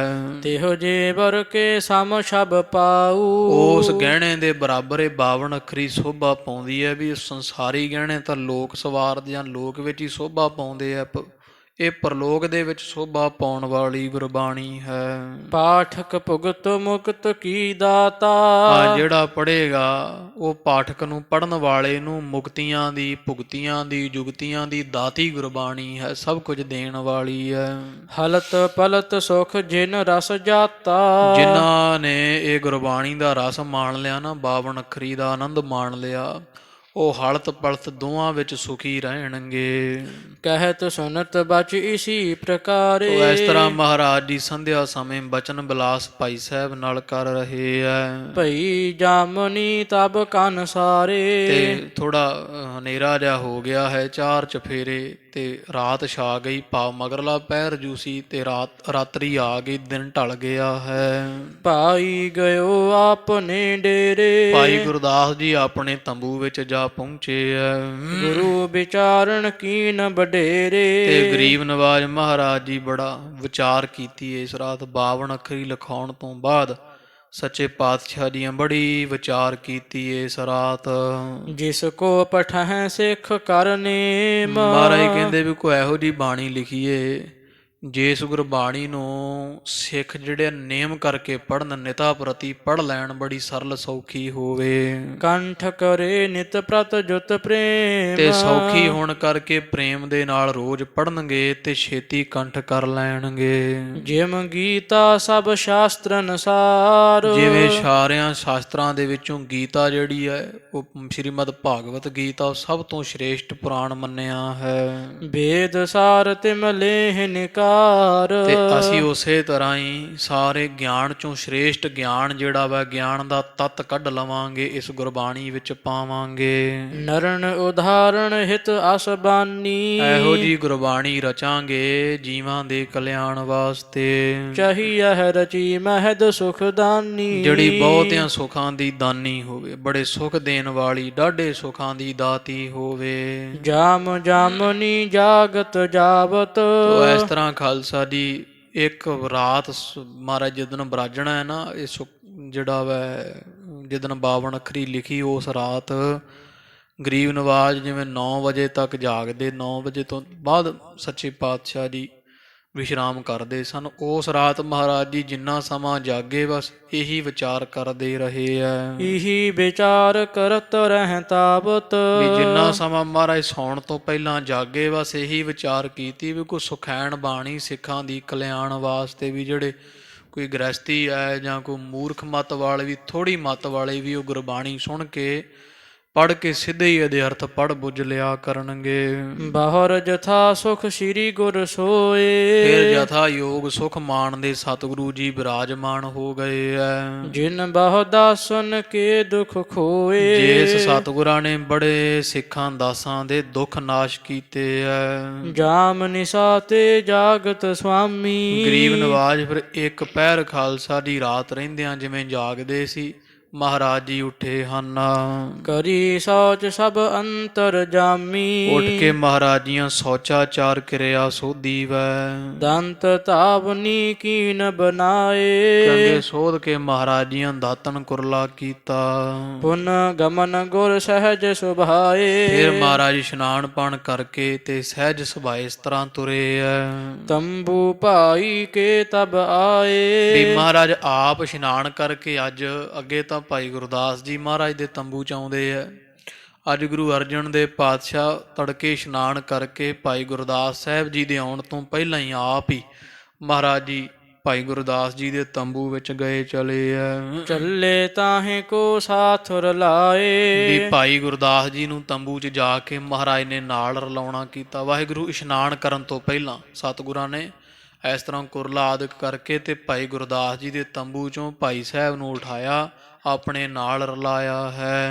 ਰਾਮ ਸਰੋਵਰ ਤੀਰਥ ਤੀਰ। ਤੇ ਜਿੱਥੇ ਰਾਮ ਸਰੋਵਰ ਹੀ ਇਹੀ ਜਿਹੜਾ ਹੁਣ ਰਾਮਸਰ ਸਰੋਵਰ ਹੈ, ਉਦੋਂ ਛੋਟਾ ਸਰੋਵਰ ਸੀ, ਜਿਵੇਂ ਕੋਈ ਤਲਾਅ ਹੁੰਦਾ ਕੱਚਾ, ਉਸ ਦੇ ਬੜੇ ਸੁੰਦਰ ਕੰਢੇ ਤੇ ਕੀਨ ਇਸ਼ਨਾਨ ਗੁਰੂ ਗੰਭੀਰ। ਗਰੀਬ ਨਵਾਜ ਜੀਆਂ ਪਹਿਲਾਂ ਆਪ ਇਸ਼ਨਾਨ ਕਰਨਾ ਕੀਤਾ। ਪੁਨ ਤਿਹ ਠਾਂ ਗੁਰਦਾਸ ਇਸ਼ਨਾਨਾ। ਫਿਰ ਉਸੇ ਹੀ ਥਾਂ ਤੇ ਭਾਈ ਗੁਰਦਾਸ ਸਾਹਿਬ ਜੀਆਂ ਨੇ ਇਸ਼ਨਾਨ ਕੀਤਾ। ਬਸਤਰ ਪਹਿਰ ਕਰ ਥਿਤ ਤਿਸ ਥਾਨਾ। ਤੇ ਬਸਤਰ ਪਹਿਨ ਕੇ ਤਿਆਰ ਬਰ ਤਿਆਰ ਹੋ ਕਰਕੇ ਉਸੇ ਜਿੱਥੇ ਇਸ਼ਨਾਨ ਕੀਤਾ ਉਹਦੇ ਲਾਗੇ ਹੀ ਰਾਮ ਤਾਲ ਕੀ ਕੋਨ ਇਸ਼ਾਨ। ਰਾਮਸਰ ਜਿਹੜਾ ਸਰੋਵਰ ਹੈ ਇਹਦੀ ਪੂਰਬ ਤੇ ਉੱਤਰ ਵਾਲੀ ਜਿਹੜੀ ਈਸ਼ਾਨ ਕੋਣ ਭਾਵ ਗੁੱਠ ਹੈ ਨਾ, ਇੱਕ ਪਾਸੇ ਚੜ੍ਹਦਾ ਹੈ ਇੱਕ ਪਾਸੇ ਪਹਾੜ ਹੈ, ਉਹਦੀ ਜਿਹੜੀ ਗੁੱਠ ਬਣਦੀ ਵਿਚਾਲੇ ਉਹਨੂੰ ਈਸ਼ਾਨ ਕੋਣ ਖਾਲਸਾ ਜੀ ਕਹਿੰਦੇ ਆ। ਚਾਰਾਂ ਕੋਣਾਂ ਦੇ ਵਿੱਚੋਂ ਈਸ਼ਾਨ ਕੋਨੇ ਵਾਲੇ ਪਾਸੇ ਸੱਚੇ ਪਾਤਸ਼ਾਹ ਜੀ ਇੱਕ ਬਦਰੀ ਸੁਬਖਰੀ ਸਥਾਨ। ਜਿੱਥੇ ਬਹੁਤ ਸੋਹਣੀ ਬੇਰੀ ਦਾ ਪਵਿੱਤਰ ਦਰਖਤ ਖੜਾ ਹੋਇਆ ਹੈ ਸੀ। ਕਿਰਪਾ ਸਿੰਧ ਅਵਲੋਕਨ ਕੀਨੇ। ਕਿਰਪਾ ਦੇ ਸਾਗਰ ਸੱਚੇ ਪਾਤਸ਼ਾਹ ਜੀਆਂ ਔਰ ਸੁੰਦਰ ਬੇਰੀ ਦਾ ਵੱਡਾ ਰੁੱਖ ਖੜਿਆ ਵੇਖਿਆ। ਤਿਸ ਤਰ ਕੇ ਤਰ ਤਬ ਆਸੀਨੇ। ਉਸ ਬੇਰੀ ਦੇ ਦਰਖਤ ਦੇ ਹੇਠਾਂ ਸੱਚੇ ਪਾਤਸ਼ਾਹ ਜੀ ਐਨ ਬੈਠ ਗਏ ਚੌਂਕੜਾ ਲਾ ਕੇ। ਉਹ ਬੇਰ ਸਾਹਿਬ ਹੁਣ ਵੀ ਹੈ ਖਾਲਸਾ ਜੀ, ਰਾਮਸਰ ਸਾਹਿਬ ਦੇ ਕੰਢੇ ਸੁਖਮਣੀ ਸਾਹਿਬ ਜੀ ਦੀ ਪਾਵਨ ਗੁਰਬਾਣੀ ਉਚਾਰਨ ਦੀ ਯਾਦ ਵਿੱਚ ਹੁਣ ਵੀ ਉੱਥੇ ਇੱਕ ਸੁੰਦਰ ਕੋਠਾ ਸਾਹਿਬ ਪਾਇਆ ਹੋਇਆ। ਸਾਰਾ ਦਿਨ ਸੰਗਤਾਂ ਹੁਣ ਵੀ ਰਾਤ ਹੋਵੇ ਦਿਨ ਹੋਵੇ ਬਸ ਸੁਖਮਣੀ ਸਾਹਿਬ ਸਿੱਖ ਆਈ ਜਾਂਦੇ ਆ, ਪੜ੍ਹ ਕੇ ਉੱਠੀ ਜਾਂਦੇ ਆ। ਸੁਖਮਣੀ ਸਾਹਿਬ ਲਗਾਤਾਰ ਉੱਥੇ ਨਿਰੰਤਰ ਹੁਣ ਵੀ ਚੱਲੀ ਜਾਂਦਾ। ਉਹ ਅਜੇ ਵੀ ਉਹ ਬੇਰ ਸਾਹਿਬ ਦੇ ਦਰਸ਼ਨ ਕਰਨ ਯੋਗ ਹੈ। ਰਾਮਸਰ ਸਾਹਿਬ ਦੇ ਕੰਢੇ ਤੇ ਖੜੀ ਬੇਰ ਸਾਹਿਬ ਅਜੇ ਵੀ ਉਹ ਪਵਿੱਤਰ ਉਹ ਸੁਖਮਣੀ ਸਾਹਿਬ ਉਸ ਬੇਰ ਸਾਹਿਬ ਦੇ ਹੇਠਾਂ ਬਹਿ ਕੇ ਸੱਚੇ ਪਾਤਸ਼ਾਹ ਦੀਆਂ ਉਚਾਰਨ ਕੀਤਾ ਹੈ। ਇਸ ਕਰਕੇ ਸੰਗਤਾਂ ਹੁਣ ਵੀ ਇੱਕ ਰਸ ਉੱਥੇ ਸੁਖਮਣੀ ਸਾਹਿਬ ਦੀ ਬਹੁਤ ਬਾਣੀ ਪੜ੍ਹਦੀਆਂ ਨੇ। ਤੋ ਕਵੀ ਜੀ ਕਹਿੰਦੇ ਉਹ ਸੁੰਦਰ ਬੇਰੀ ਵੇਖੀ, ਮਹਾਰਾਜ ਸੱਚੇ ਪਾਤਸ਼ਾਹ ਜੀ ਉਹਦੇ ਹੇਠ ਚੌਂਕੜਾ ਲਾ ਬੈਠ ਗਏ ਐ। ਸਨਮੁਖ ਬੈਠ ਗਇਓ ਗੁਰਦਾਸ। ਤੇ ਮਹਾਰਾਜ ਦੇ ਸਾਹਮਣੇ ਉਹ ਭਾਈ ਗੁਰਦਾਸ ਸਾਹਿਬ ਜੀ ਸਜ ਗਏ ਐ। ਸ਼੍ਰੀ ਗੁਰ ਕੀਨ ਸਬਾਕ ਪ੍ਰਕਾਸ਼। ਤੇ ਗਰੀਬ ਨਵਾਜ ਮਹਾਰਾਜ ਜੀਆਂ ਫਿਰ ਇਸ ਤਰ੍ਹਾਂ ਬਚਨ ਕੀਤਾ ਪ੍ਰਕਾਸ਼। ਸਮਾ ਘੋਰ ਕਲ ਜੁਗ ਕੋ ਆਇਓ। ਆਖਿਆ ਭਾਈ ਗੁਰਦਾਸ ਜੀ ਹੁਣ ਕਲਯੁਗ ਚੱਲਦਾ ਹੈ, ਆਉਣ ਵਾਲਾ ਸਮਾਂ ਹੋਰ ਭਿਆਨਕ ਕਲਯੁਗ ਦਾ ਹੈ। ਕਟਕ ਵਿਕਾਰਨ ਕੋ ਜਗ ਛਾਇਓ। ਤੇ ਸਾਰੇ ਸੰਸਾਰ ਵਿੱਚ ਮੋਹ ਰੂਪੀ ਵਿਸ਼ਿਆਂ ਵਕਾਰਾਂ ਦੀ ਜਾਂ ਹੋਰ ਕਾਮ ਕ੍ਰੋਧ ਲੋਭ ਮੋਹ ਹੰਕਾਰ ਵਿਸ਼ਿਆਂ ਵਕਾਰਾਂ ਦੀ ਆਸੁਰੀ ਸੰਪਦਾ ਦੀ ਫੌਜ ਜਿਹੜੀ ਹੈ ਉਹ ਚੜ੍ਹ ਚੜ੍ਹ ਕੇ ਆ ਰਹੀ ਹੈ, ਸਭ ਸੰਸਾਰ ਵਿੱਚ ਛਾਈ ਹੋਈ ਹੈ। ਤਿਨ ਕੋ ਪਾਏ ਪਾਪ ਨਰ ਕਰਈ। ਤੇ ਜਦੋਂ ਉਹ ਭਾਰੂ ਹੁੰਦੇ ਆ ਨਾ, ਜਦੋਂ ਕਾਮ ਜਾਂ ਕ੍ਰੋਧ ਲੋਭ ਮੋਹ ਹੰਕਾਰ ਮਨੁੱਖ ਤੇ ਉਦੋਂ ਇਹ ਵਿਚਾਰੇ ਕਲਯੁਗੀ ਜੀਵ ਨਾ ਚਾਹੁੰਦੇ ਹੋਏ ਵੀ ਫਿਰ ਪਾਪ ਕਰਦੇ ਆ। ਜਦੋਂ ਲਾਲਚ ਆ ਜਾਂਦਾ ਫਿਰ ਕਿੱਥੇ ਵੇਖਦਾ ਕੋਈ, ਨਾ ਕਾਮ ਚੜ੍ਹੇ ਤੇ ਵੇਖੇ ਕੋਈ, ਤੇ ਨਾ ਮੋਹ ਨਾ ਕ੍ਰੋਧ ਚੜ੍ਹੇ ਤੇ ਵੀ ਇਹ ਹੈ ਹੀ ਇਹੋ ਜਿਹੇ। ਮਾਰੇ ਕਹਿੰਦੇ ਵਿਸ਼ੇ ਵਿਕਾਰ ਵੀ ਜੀਵ ਵਿਚਾਰਿਆਂ ਨੂੰ ਫਿਰ ਕੁਝ ਨਹੀਂ ਸੁਝਦਾ, ਭਾਰੂ ਪੈ ਜਾਂਦੇ ਆ ਵਿਸ਼ੇ ਵਿਕਾਰ, ਫਿਰ ਪਾਪ ਕਰਦੇ ਹਨ। ਅੰਤ ਕਾਲ ਵਿੱਚ ਨਰਕ ਸੁਪਰਈ। ਤੇ ਅੰਤਲੇ ਸਮੇਂ ਫਿਰ ਨਰਕਾਂ ਵਿੱਚ ਪੈਂਦੇ ਆ। ਭੋਗ ਮਹਾ ਦੁਖ ਸੰਮਤ ਕਨੇ। ਕਈ ਸਾਲ ਫਿਰ ਨਰਕਾਂ ਦੇ ਇਹਨਾਂ ਨੂੰ ਦੁੱਖ ਭੋਗਣੇ ਪੈਂਦੇ ਵਿਸ਼ਿਆਂ ਦੀ ਸੰਗਤ ਕਰਕੇ। ਤਹਾਂ ਸਹਾਇਕ ਕੋਈ ਨਾ ਬਨੇ। ਕੋਈ ਵੀ ਨਰਕਾਂ ਵਿੱਚ ਇਹਨਾਂ ਵਿਚਾਰਿਆਂ ਜੀਵਾਂ ਦਾ ਸਹਾਇਤਾ ਕਰਨ ਵਾਲਾ ਨਹੀਂ। ਜਿਨ ਹਿਤ ਪਾਪਨ ਕਰਤ ਅਨੇਕ। ਜਿਨ੍ਹਾਂ ਧੀਆਂ ਪੁੱਤਰਾਂ ਸੱਜਣਾ ਮਿੱਤਰਾਂ ਦੀ ਖਾਤਰ ਮਨੁੱਖ ਪਾਪ ਕਰਦਾ ਹੈ, ਤਿਨ ਮਹਿ ਤਹਾਂ ਨ ਪਹੁੰਚਿਓ ਏਕ। ਉਹਨਾਂ ਦੇ ਵਿੱਚੋਂ ਕੋਈ ਵੀ ਨਰਕ ਵਿੱਚ ਸੜਦੇ ਨੂੰ ਛੁਡਾਉਣ ਵਾਸਤੇ ਜਾਂ ਗਵਾਹੀ ਹਾਮੀ ਭਰਨ ਵਾਸਤੇ ਨਹੀਂ ਜਾਂਦਾ ਹੈ। ਬਹੁ ਦੂਤਨ ਤੇ ਲਹੈ ਸਜਾਈ। ਤੇ ਜੰਮਦੇ ਦੂਤਾਂ ਤੋਂ ਬੜੀ ਮਾਰ ਸਹਿੰਦੇ ਆ ਕਈ ਹਜ਼ਾਰਾਂ ਸਾਲ। ਭੋਗ ਪਾਪ ਫਲ ਪੁਨ ਨਿਕਸਾਈ। ਫਿਰ ਭੋਗਦੇ ਆ ਪਾਪਾਂ ਦਾ ਫਲ ਭੋਗਣ ਤੋਂ ਬਾਅਦ ਫਿਰ ਨਰਕ ਚੋਂ ਬਾਹਰ ਕੱਢੇ ਜਾਂਦੇ ਆ। ਸਸ ਕਰ ਸੋ ਮਿਲ ਤ੍ਰਿਣਨ ਮਝਾਰੀ। ਤੇ ਫਿਰ ਕੀ ਹੁੰਦਾ, ਫਿਰ ਧਰਤੀ ਤੇ ਆਉਂਦੇ ਕਿਵੇਂ? ਸਸ ਕਰ ਜਿਹੜਾ ਚੰਦਰਮਾ ਇਹਦੀਆਂ ਕਿਰਨਾਂ ਦੁਆਰਾ ਧਰਤੀ ਤੇ ਕੱਖਾਂ ਵਿੱਚ ਆਉਂਦੇ ਹਨ। ਉਹ ਇਸ ਤਰ੍ਹਾਂ ਵੀ ਸਾਧ ਸੰਗਤ ਜੀ, ਜਿਵੇਂ ਬਣਦਾ ਅੱਗੇ ਸਾਰਾ ਪ੍ਰਸੰਗ ਆ ਹੀ ਜਾਣਾ ਹੈ, ਥੋੜ੍ਹਾ ਹੋਰ ਅੱਗੇ ਸੁਣ ਲਈਏ ਵੀ ਚੰਦਰਮਾ ਦੀਆਂ ਕਿਰਨਾਂ ਕਰਕੇ ਸੰਸਾਰ ਤੇ ਜੀਵ ਆਉਂਦਾ। ਜਿਹੜਾ ਚੰਦਰਮਾ ਖਾਲਸਾ ਜੀ, ਚੰਦਰਮਾ ਦੀ ਚਾਂਦਨੀ ਕਿਰਨਾਂ ਕਰਕੇ ਸਾਰੀਆਂ ਰੁੱਖਾਂ ਸਬਜ਼ੀਆਂ ਫਸਲਾਂ ਵਿੱਚ ਫਲ ਬਣਦਾ ਹੈ। ਜੇ ਚੰਦਰਮਾ ਨਾ ਕਿਰਨ ਛੱਡੇ ਸੂਰਜ ਜਿਹੜਾ ਉਹ ਪਕਾਉਂਦਾ ਹੈ, ਤੇ ਜਿਹੜਾ ਚੰਦਰਮਾ ਹੈ ਖਾਲਸਾ ਜੀ, ਜਿੰਨੀ ਬਨਸਪਤੀ ਸਾਰੀ 'ਚ ਫਲ ਪਾਉਣ ਵਾਲਾ ਚੰਦਰਮਾ ਹੈ। ਚੰਦਰਮਾ ਤੋਂ ਬਿਨਾਂ ਫਲ ਨਹੀਂ ਪੈਂਦਾ ਗਾ ਕਿਸੇ ਵੀ, ਨਾ ਸਬਜ਼ੀ ਨੂੰ, ਨਾ ਫਲਾਂ ਨੂੰ, ਤੇ ਨਾ ਫਸਲ ਵਿੱਚ ਕੋਈ ਬੀਜ ਬਣਦਾ ਹੈ। ਦੁੱਧ ਆ ਜਿਹਨੂੰ ਕਹਿ ਦਿੰਦੇ, ਬੂਰ ਬਣਿਆ ਹੀ ਰਹਿ ਜਾਂਦਾ। ਤੋ ਇਸ ਤਰ੍ਹਾਂ ਉਹ ਇਹ ਸ਼ਾਸਤਰਾਂ ਦਾ ਮਤ ਹੈ। ਉਹ ਕਵੀ ਜੀ ਇੱਥੇ ਕਥਨ ਕਰਦੇ, ਮਹਾਰਾਜ ਕਹਿੰਦੇ ਭਾਈ ਗੁਰਦਾਸ ਜੀ, ਪਾਪ ਕਰਦਾ ਜੀਵ ਹਜ਼ਾਰਾਂ ਸਾਲ ਫਿਰ ਨਰਕ 'ਚ ਰਹਿੰਦੇ ਹੈ। ਉਥੋਂ ਦੁੱਖ ਭੋਗਣ ਤੋਂ ਬਾਅਦ ਫਿਰ ਚੰਦਰਮਾ ਦੀਆਂ ਕਿਰਨਾਂ ਦੁਆਰਾ, ਫਿਰ ਪਹਿਲਾਂ ਸਭ ਤੋਂ ਇਹ ਜਦੋਂ ਮਾਤ ਲੋਕ 'ਤੇ ਆਉਂਦੇ ਹੈ, ਇਹ ਚੰਦਰਮਾ ਦੀ ਕਿਰਨ ਦੁਆਰਾ ਆਉਂਦੇ ਹੈ। ਉਹ ਇਸ ਤਰ੍ਹਾਂ ਵੀ ਤ੍ਰਿਣਮਾਹੀ ਤ੍ਰਿਣਮੁਝਾਰੀ, ਵੀ ਕੱਖਾਂ ਵਿੱਚ ਪਹਿਲਾਂ ਆ ਕੇ ਜੀਵ ਪੈਦਾ ਹੁੰਦਾ ਹੈ। ਆਏ ਪਰਤ ਦੁਖ ਪਾਵਤ ਭਾਰੀ, ਫਿਰ ਬੜੇ ਦੁੱਖ ਪ੍ਰਾਪਤ ਕਰਦੇ ਹਨ। ਅੰਨ ਤ੍ਰਿਣ ਮਹਿ ਮਿਲ ਸੋ ਜਾਏ, ਵੀ ਫਿਰ ਕੀ ਹੁੰਦਾ, ਅੰਨ ਰੂਪ, ਵੀ ਉਹ ਦਾਣਾ ਬਣ ਜਾਂਦਾ ਹੈ, ਫਿਰ ਅੰਨ ਬਣ ਕੇ ਤੇ ਇਸ ਤਰ੍ਹਾਂ ਕੱਖਾਂ ਦੇ ਵਿੱਚ ਮਿਲ ਜਾਂਦਾ ਹੈ। ਪੁਨ ਦੇਹੀ ਤਿਸ ਕੋ ਮੁਖ ਖਾਏ, ਫਿਰ ਉਹ ਫਸਲ ਆਦਿਕ ਵੱਢੀ ਜਾਂਦੀ, ਅੰਨ ਬਣਦਾ। ਫਿਰ ਉਹ ਕਿਸੇ ਦੇਹੀਆਂ ਜਿਹੜੀਆਂ ਪਹਿਲਾਂ ਧਰੀਆਂ ਹੋਈਆਂ, ਉਹ ਦੇਹੀਆਂ ਇਸ ਅੰਨ ਨੂੰ ਚਬਾ ਚਬਾ ਕੇ ਖਾਂਦੀਆਂ ਹਨ। ਦੰਤਨ ਤਰੇ ਕਸ਼ਟ ਕੋ ਪਾਵਹਿ, ਤੇ ਦੰਦਾਂ ਥੱਲੇ ਹੇਠ ਆਉਂਦਾ, ਕਿੰਨਾ ਕਸ਼ਟ ਪ੍ਰਾਪਤ ਕਰਦਾ। ਦੰਦਾਂ ਨਾਲ ਟੋਟੇ ਕੀਤਾ ਜਾਂਦਾ, ਚੱਬਿਆ ਜਾਂਦਾ ਹੈ। ਪੁਨਹਿ ਉਦਰ ਮਹਿ ਜਾਏ ਸਮਾਵਹਿ, ਫਿਰ ਪੇਟ ਵਿੱਚ ਜਾ ਕੇ ਸਮਾ ਜਾਂਦਾ ਜੀਵ। ਤਹਿ ਜਠਰਾਗਣ ਤੇ ਤਪਤਾਏ, ਅੰਨ ਰੂਪ ਹੋ ਕਰਕੇ ਫਿਰ ਜਿਹੜੀ ਜੀਵਾਂ ਦੇ ਅੰਦਰ ਜਠਰ ਆਗਣ ਪੇਟ ਵਿੱਚ ਬਲਦੀ, ਉਹਦੇ ਵਿੱਚ ਬੜਾ ਤਪਾਇਆ ਜਾਂਦਾ ਹੈ। ਪ੍ਰਥਕ ਹੋਏ ਰਸ ਤਹਿ ਮਿਲ ਜਾਏ, ਫਿਰ ਰਸ ਬਣਦਾ ਹੈ, ਉਸ ਦੇ ਵਿੱਚੋਂ ਰਸ ਨਿਕਲਦਾ ਹੈ, ਤੇ ਉਹ ਰਸ ਹੋ ਕਰਕੇ ਸਰੀਰ ਵਿੱਚ ਮਿਲ ਜਾਂਦਾ ਹੈ। ਜਾਏ ਨਸਾ ਮਹਿ ਰੁਦਰ ਬਨਹਿ, ਫਿਰ ਨਸਾਂ ਵਿੱਚ ਜਾਂਦਾ, ਨਾੜੀਆਂ ਵਿੱਚ ਖੂਨ ਬਣ ਜਾਂਦਾ। ਅੰਨ ਤੋਂ ਫਿਰ ਅੱਗੇ ਰਸ ਪੈਦਾ ਹੁੰਦਾ, ਰਸ ਚੋਂ ਇਹ ਜਿਹੜਾ ਜੀਵ ਹੈ, ਪਹਿਲਾਂ ਅੰਨ ਰੂਪ ਹੁੰਦਾ, ਪਹਿਲਾਂ ਕਿਰਨ ਰੂਪ ਹੁੰਦਾ, ਫਿਰ ਤ੍ਰਿਣ ਦੇ ਵਿੱਚ ਅੰਨ ਰੂਪ ਬਣਦਾ। ਪੱਕਣ ਤੋਂ ਬਾਅਦ ਜੀਵ ਦੇ ਅੰਦਰ ਜਾਂਦਾ ਹੈ, ਉੱਥੇ ਜਾ ਕੇ ਰਾਸ ਰੂਪ ਬਣਦਾ ਹੈ। ਰਾਸ ਰੂਪ ਤੋਂ ਫਿਰ ਲਹੂ ਰੂਪ ਬਣ ਕੇ ਨਾੜੀਆਂ ਵਿੱਚ ਦੌੜਦਾ ਹੈ। ਇਮਹੀ ਸਪਤ ਧਾਤ ਮਹਿ ਤੇ ਜਹਿ, ਇਸ ਤਰ੍ਹਾਂ ਫਿਰ ਉਹਦੇ ਵਿੱਚੋਂ 7 ਧਾਤਾਂ ਅੱਗੇ ਬਣ ਜਾਂਦੀਆਂ ਹਨ, ਜਿਹੜੇ ਆ ਹਾਡਾ, ਮਾਸ ਤੇ ਮਿੱਝ, ਲਹੂ ਆਦਿਕ।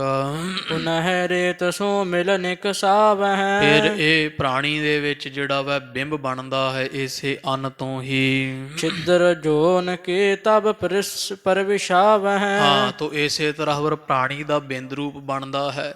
ਤੋ ਜੋ ਸੰਸਾਰ ਦੀ ਜੀਵ ਪੈਦਾ ਕਰਨ ਦੀ ਨਰ ਇਸਤਰੀ ਦੀ ਕਿਰਿਆ ਹੈ, ਗਰਭ ਬਿਖੈ ਗਿਨੇ ਨ ਜਾਹੀ, ਉਸ ਤੋਂ ਇਹ ਫਿਰ ਬਿੰਬ ਰੂਪ ਹੋ ਕਰਕੇ ਮਾਂ ਕੀ ਰਕਤ ਪਿਤਾ ਬਿੰਬ ਧਾਰਾ, ਮਾਂ ਜਾਂ ਨਰ ਇਸਤਰੀ ਦੇ ਸੰਯੋਗ ਤੋਂ ਮਹਾਰਾਜ ਕਹਿੰਦੇ ਭਾਈ ਗੁਰਦਾਸ ਜੀ ਫਿਰ ਹੋਰ ਦੁੱਖ ਪ੍ਰਾਪਤ ਕਰਦਾ ਹੈ। ਮਾਤਾ ਦੇ ਗਰਭ ਵਿੱਚ ਪੈਂਦਾ ਹੈ ਜਦੋਂ, ਬਿਸ਼ਟਾ ਮੂਤਰ ਮਿਲਿਓ ਬਸ ਤਾਹੀ, ਉਥੇ ਕੋਈ ਵਸ ਨਹੀਂ ਚੱਲਦਾ ਇਹਦਾ। ਵਿਸ਼ਟਾ ਦੇ ਵਿੱਚ ਤੇ ਮੂਤਰ ਵਾਲੇ ਥੈਲਿਆਂ ਦੇ ਵਿੱਚ ਰਹਿਣਾ ਪੈਂਦਾ ਹੈ। ਜਬ ਨਿਕਸਤ ਪੁਨ ਜੋਨੀ ਦੁਆਰਾ, ਇਸ ਤੋਂ ਬਾਅਦ ਫੇਰ ਜਦੋਂ ਇਹਨੂੰ ਸੰਸਾਰ ਤੇ ਜਨਮਣ ਦਾ, ਮਾਤਾ ਦੇ ਉਦਰ 'ਚ 9-10 ਮਹੀਨੇ ਰਹਿਣ ਤੋਂ ਬਾਅਦ ਪੈਦਾ ਹੋਣ ਦਾ ਸਬੱਬ ਪੈਦਾ ਹੁੰਦਾ, ਸਬੱਬ ਮਿਲਦਾ ਹੈ। ਛਿਦਰ ਛੋਟ ਦੁਖ ਲਹਤ ਅਪਾਰਾ, ਤੇ ਉਦੋਂ ਵੀ ਜਿਹੜਾ ਵੈ ਉਹ ਵਸੰਦੜੋ ਕੁਹਥੜੈ ਥਾਏ, ਮੁੱਖ ਜਿਹੜਾ ਵੈ ਹੇਠਾਂ ਹੁੰਦਾ, ਪੈਰ ਉੱਪਰ ਹੁੰਦੇ ਆ। ਵਸੰਦੜੋ ਕੁਹਥੜੈ ਥਾਏ, ਉਹ ਬਿਖਮ ਸਥਾਨ ਤੋਂ ਜਦੋਂ ਫਿਰ ਇਹ ਜਨਮ ਲੈਂਦਾ, ਸੰਸਾਰ ਤੇ ਪੈਦਾ ਹੁੰਦਾ ਹੈ। ਇਮ ਜਨਮੈ ਤਨ ਪਾਏ ਬਹੋਰੀ, ਆ ਸਰੀਰ ਪ੍ਰਾਪਤ ਕਰਕੇ ਜਦੋਂ ਸੰਸਾਰ ਤੇ ਪੈਦਾ ਹੋ ਜਾਂਦਾ, ਜੰਮ ਪੈਂਦਾ ਹੈ। ਮਰਹਿ ਫੇਰ ਕਰ ਕਰ ਅਘ ਕੋਰੀ, ਤੇ ਉਹੀ ਕੰਮ ਫੇਰ ਫੜ ਲੈਂਦਾ, ਜਿਹੜੇ ਕੰਮ ਕਰਕੇ ਐਡੀ ਫਾਹੀ ਵਿੱਚ ਫਸਿਆ। ਫਿਰ ਫਾਸੀ, ਫਿਰ ਫਾਹੀ ਫਾਸੈ ਕਊਆ, ਫਿਰ ਪਛਤਾਨਾ ਅਬ ਕਿਆ ਹੂਆ। ਵੀ ਜਿਹੜੇ ਕੰਮ ਕਰਕੇ ਐਡੇ ਪਹਿਲਾਂ ਨਰਕ ਦੇ ਦੁੱਖ ਸਹੇ, ਫਿਰ ਕਿਵੇਂ ਅੰਨ ਰੂਪ ਹੋ ਕੇ, ਕਿਸ ਤਰ੍ਹਾਂ ਫਿਰ ਉਹ 7 ਧਾਤਾਂ ਤੋਂ ਜਿਹੜਾ ਬਿੰਦ ਰੂਪ ਹੋ ਕਰਕੇ ਫਿਰ ਮਾਤਾ ਦੇ ਉਦਰ ਵਿੱਚ ਆਇਆ, ਉੱਥੋਂ ਜੰਮਿਆ। ਜਦੋਂ ਜੰਮਦਾ ਤੇ ਫਿਰ ਜਿਹੜੇ ਕੰਮਾਂ ਕਰਕੇ ਨਰਕ 'ਚ ਫਸਿਆ ਸੀ, ਇਸ ਗੇੜੇ ਵਿੱਚ ਮਹਾਰਾਜ ਕਹਿੰਦੇ ਭਾਈ ਸਾਹਿਬ ਜੀ ਐਡਾ ਮੱਤ ਮਾਰੀ ਹੋਈ ਕਲਯੁਗ ਦਾ ਪ੍ਰਭਾਵ ਹੈ। ਮਨੁੱਖਾ ਸਰੀਰ ਬਸ ਪ੍ਰਾਪਤ ਕਰਨ ਦੀ ਦੇਰ ਹੈ। ਲਿਵ ਛੁੜਕੀ ਲੱਗੀ ਤ੍ਰਿਸ਼ਨਾ, ਮਾਇਆ ਅਮਰ ਵਰਤਾਇਆ। ਫਿਰ ਉਹੀ ਮੇਰੀ ਮੇਰੀ ਮੇਰੀ ਮੇਰੀ ਕਰਦਾ, ਬਹੁ ਪਰਪੰਚ ਕਰ ਪਰ ਧਨ ਲਿਆਵੈ, ਸੁਤਦਾਰਾ ਸਿਓ ਆਣ ਲਪਟਾਵੈ, ਵੀ ਉਹੀ ਕੰਮ ਜਿਹੜੇ ਛੱਡੇ ਆ ਜਾਂ ਜਿਨ੍ਹਾਂ ਕਰਕੇ ਫਸਿਆ ਉਸੇ ਤਰ੍ਹਾਂ ਫੇਰ ਸ਼ੁਰੂ ਕਰ ਦਿੰਦਾ। ਪਾਪ ਕਰਨ ਕਰਕੇ ਹੀ ਜੰਮਿਆ, ਪਾਪ ਕਰਦਾ ਹੀ ਜੰਮ ਕੇ ਫਿਰ ਮਰ ਜਾਂਦਾ ਹੈ। ਤਨਕ ਮਾਤਰ ਸੰਕਟ ਇਹ ਕਹੇ। ਇਹ ਤਾਂ ਮਹਾਰਾਜ ਕਹਿੰਦੇ ਅਜੇ ਥੋੜੇ ਦੁੱਖ ਕਹੇ ਆ, ਵੀ ਵੇਖ ਲਓ ਸਾਧ ਸੰਗਤ ਜੀ ਵੀ ਕਿੱਡਾ ਦੁੱਖ ਹੋਵੇਗਾ, ਵੀ ਇਹ ਜੀਵ ਲੱਖਾਂ ਹਜ਼ਾਰਾਂ ਸਾਲ ਨਰਕ ਭੋਗਣ ਤੋਂ ਬਾਅਦ ਚੰਦਰਮਾ ਦੀ ਕਿਰਨ ਦੁਆਰਾ ਸੰਸਾਰ ਤੇ ਆਉਂਦਾ। ਇਹ ਆਪਾਂ ਕਹਿ ਦਿੰਦੇ ਖਰੇ ਸਿੱਧਾ ਹੀ ਮਨੁੱਖਾ ਜਨਮ ਮਿਲ ਗਿਆ, ਏਡੀ ਛੇਤੀ ਮਨੁੱਖਾ ਜਨਮ ਕੋਈ ਨਹੀਂ ਮਿਲਦਾ ਗਾ। ਪਹਿਲਾਂ ਜਿਵੇਂ ਮਹਾਰਾਜ ਦੱਸ ਰਹੇ ਆ ਵੀ ਨਰਕ ਚੋਂ ਕਈ ਸਾਲ ਦੁੱਖ ਭੋਗਣ ਤੋਂ ਬਾਅਦ ਨਾ ਖਾਲਸਾ ਜੀ ਚੰਦਰਮਾ ਦੀ ਵਿਧੀ ਹੈ ਵੀ ਚੰਦਰਮਾ ਚਾਂਦਨੀ ਨਾਲ ਸਾਰੀਆਂ ਫਸਲਾਂ 'ਚ ਫਲ ਪਾਉਂਦਾ। ਸਭ ਫਸਲਾਂ ਕੱਖਾਂ ਜਿੰਨੀ ਬਨਸਪਤੀ ਹੈ ਉਹ ਜੀਵ ਜਿਹੜਾ ਉਹ ਕਿਰਨ ਰੂਪ ਹੋ ਕਰਕੇ ਉਹ ਫਸਲ ਵਿੱਚ ਪੈਂਦਾ ਹੈ, ਅੰਨ ਬਣਦਾ ਹੈ, ਕਿਉਂਕਿ ਅੰਨ ਵੀ ਇੱਕ ਜੂਨੀ ਹੈ। ਤੋ ਫਿਰ ਉਹ ਅੰਨ ਪਹਿਲਾਂ ਬੂਰ ਬਣਦਾ ਹੈ, ਅੰਨ ਬਣਦਾ ਹੈ। ਹੁਣ ਜਿਹੜਾ ਅੰਨ ਸਾਧ ਸੰਗਤ ਜੀ ਫਲ ਅੰਬਾਂ ਨੂੰ ਕਿੰਨਾ ਅੰਬੂਰ ਪੈਂਦਾ ਉਹ ਸਾਰਾ ਥੋੜ੍ਹਾ ਪੱਕ ਜਾਂਦਾ, ਕੋਈ ਅੱਧਾ ਪਚੱਧਾ ਨਾਲ ਰਹਿ ਜਾਂਦਾ, ਕੁਝ ਬਾਅਦ ਵਿੱਚ ਫਿਰ ਝੜ ਜਾਂਦੇ। ਇਸ ਤਰ੍ਹਾਂ ਉਹ ਸਮਾਂ ਪਾ ਪਾ ਕੇ ਵੀ ਉਹ ਜਿਹੜਾ ਕੋਈ ਅੰਨ ਬਣਦਾ ਹੈ ਉਹ ਅੰਨ ਨੂੰ ਵੀ ਕਿਸੇ ਵਿਰਲੇ ਅੰਨ ਦੇ ਦਾਣੇ ਨੂੰ ਮਨੁੱਖ ਦੇ ਮੂੰਹ 'ਚ ਜਾਣ ਦਾ ਪ੍ਰਾਪਤ ਹੁੰਦਾ ਭਾਗ। ਮਨੁੱਖਾ ਦੇਹੀ ਉਹਨੂੰ ਮਿਲਦੀ ਹੈ ਜਿਹੜਾ ਅੰਨ ਦਾ ਦਾਣਾ ਕਿਸੇ ਮਨੁੱਖ ਦੇ ਮੂੰਹ ਵਿੱਚ ਚਲਾ ਜਾਂਦਾ। ਉਸ ਤੋਂ ਫਿਰ ਤਰੀਕੇ ਨਾਲ ਧੀਰੇ ਧੀਰੇ ਧੀਰੇ ਧੀਰੇ ਉਹ ਅੰਨ ਦੇ ਦਾਣੇ ਤੋਂ ਜਿਵੇਂ ਕਿਰਿਆ ਬਣਦੀ ਹੈ। ਤੋ ਉਹ ਸੱਚੇ ਪਾਤਸ਼ਾਹ ਮਹਾਰਾਜ ਕਹਿੰਦੇ ਮਨੁੱਖਾ ਦੇਹੀ ਇਸ ਤਰ੍ਹਾਂ ਫਿਰ ਜਿਵੇਂ ਉਚਾਰ ਕੋਸ਼ ਬਣੇ ਅਨੁਮੈ ਕੋਸ਼ ਮਨੋਮੈ ਕੋਸ਼, ਅਨੁਮੈ ਕੋਸ਼ ਤੋਂ ਫਿਰ ਜਿਵੇਂ ਸਰੀਰ ਤੰਦਰੁਸਤ ਹੁੰਦੇ ਉਹਦੇ ਵਿੱਚੋਂ ਫਿਰ ਜਿਹੜਾ ਵੈ ਉਹ ਜਿੰਨੇ ਸਰੀਰ ਅੱਗੇ ਦੀ ਅੱਗੇ ਪੈਦਾ ਹੁੰਦੇ ਹੈ ਉਹ ਸਰੀਰ ਪੈਦਾ ਜਦੋਂ ਮਨੁੱਖ ਦਾ ਹੁੰਦਾ ਹੈ ਉਸ ਤੋਂ ਬਾਅਦ ਕਿਹੜਾ ਟਿਕ ਜਾਂਦਾ। ਮਹਾਰਾਜ ਕਹਿੰਦੇ ਉਹ ਪਾਪੀ ਪਾਪ ਕਰਦਾ ਕਰਦਾ ਮਰਿਆ, ਦੂਜੀ ਵਾਰੀ ਫੇਰ ਜੰਮਿਆ ਤੇ ਫਿਰ ਉਹੀ ਕੰਮ। ਇਹ ਬੜੇ ਥੋੜ੍ਹੇ ਦੁੱਖ ਦੱਸੇ ਆ ਸੱਚੇ ਪਾਤਸ਼ਾਹ ਕਹਿੰਦੇ, ਇੰਨੇ ਨਹੀਂ ਭਾਈ ਗੁਰਦਾਸ ਜੀ ਤਾਂ ਕਈ ਦੱਸੀਏ ਵੀ ਦੱਸੇ ਨਹੀਂ ਜਾਣੇ। ਇਹ ਤਾਂ ਬਹੁਤ ਥੋੜ੍ਹਾ ਦੁੱਖ ਕਸ਼ਟ ਦੱਸਿਆ ਹੈ ਪਾਪਾਂ ਦਾ ਫਲ ਜੋ ਜਾਂ ਤੇ ਰਚਹਿ ਏਕ ਅਸਬਾਨੀ। ਇਸ ਕਰਕੇ ਵੀ ਜੀਵ ਦੁਖੀ ਬਹੁਤ ਹੈ, ਸੰਸਾਰ ਵਿੱਚ ਜਮ ਜਮ ਮਰ ਰਹੇ ਹੈ। ਕਲਿਆਣ ਦਾ ਫਾਸਣ ਕੀ ਬਿਦ ਸਭ ਕੋ ਜਾਣੈ, ਛੂਟਣ ਕੀ ਇੱਕ ਕੋਈ। ਵੀ ਫਸਣ ਵਾਲੇ ਫਸਾਉਣ ਵਾਲੇ ਵਿਸ਼ੇ ਵਿਕਾਰ ਜਾਂ ਜੀਵ ਵੀ ਬੜੇ ਫਸਣ ਨੂੰ ਸਾਰੇ ਤਿਆਰ, ਛਡਾਉਣ ਵਾਲਾ ਕੋਈ ਨਹੀਂ ਇਹਨਾਂ ਨੂੰ। ਇਸ ਲਈ ਅਸੀਂ ਕੋਈ ਇਹੋ ਜਿਹੀ ਗੁਰਬਾਣੀ ਸੁਖੈਣ ਰਚਾਂਗੇ। ਨਿਤ ਜਿਸ ਪਠਤ ਹੋਏ ਅਗਹਾਨੀ। ਜਿਨ੍ਹਾਂ ਨੂੰ ਰੋਜ਼ ਸਿੱਖ ਪੜ੍ਹੇ ਤੇ ਜਿੰਨੇ ਪਾਪ ਕਰਿਆ ਕਰੇਗਾ ਉਹ ਸਾਰਿਆਂ ਦੀ ਨਾਸ਼ ਕਰਨ ਵਾਲੀ ਹੋਵੇਗੀ, ਸਾਰੇ ਸਵਾਸ ਸਫਲੇ ਕਰਨ ਵਾਲੀ। ਹਿਰਦੇ ਬਸਾਏ ਕਮਾਵੈ ਜੋਈ। ਤੇ ਜੇ ਕੋਈ ਵਸਾ ਲਵੇਗਾ ਤੇ ਗੁਰਬਾਣੀ ਉਸ ਵਿੱਚ ਦੱਸੇ ਹੋਏ ਫਲਾ ਉਪਦੇਸ਼ ਨੂੰ ਕਮਾ ਲਵੇਗਾ। ਬਾਹਰ ਨ ਜਨਮ ਮਰਨ ਤਿਸ ਹੋਈ। ਉਹਦਾ ਬੌੜੋ ਜਨਮ ਮਰਨ ਨਹੀਂ ਹੋਵੇਗਾ, ਕੱਟਿਆ ਜਾਵੇਗਾ। ਇਤਿਆਦਿਕ ਬਾਹ ਬਾਕ ਬਿਲਾਸੇ। ਇਸ ਤੋਂ ਆਦਿਕ ਮਹਾਰਾਜ ਨੇ ਹੋਰ ਵੀ ਬੜੇ ਬਚਨ ਬਿਲਾਸ ਭਾਈ ਸਾਹਿਬ ਨਾਲ ਕੀਤੇ।